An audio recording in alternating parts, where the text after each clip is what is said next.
And this question is given that there are two narrow capillary tubes A and B.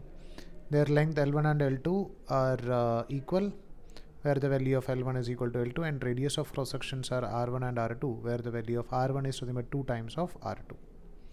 The rate of flow of water through the tube A is 16 centimeter cube per second.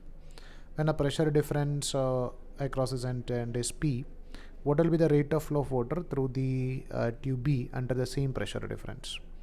So over here we can observe that the rate of flow of liquid means the value of volume flow rate, or dq by dt, through across or through a tube is equal to nothing but pi into r raised to 4 divided into delta p divided by 8 eta L.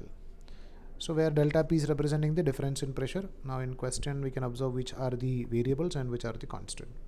So the value of R is different. So R is a variable, delta P is a constant, and eta is a constant, and length is also same, or that is also a constant. So we can write this dq divided by dt is directly proportional to R raised to 4.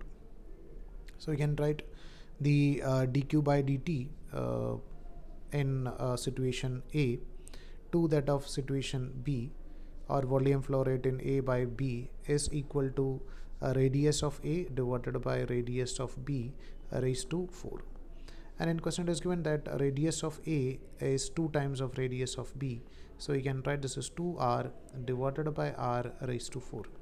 And 2 raised to 4 is nothing but 16. So you can write the volume flow rate in case of B is equal to volume flow rate of A divided by 16.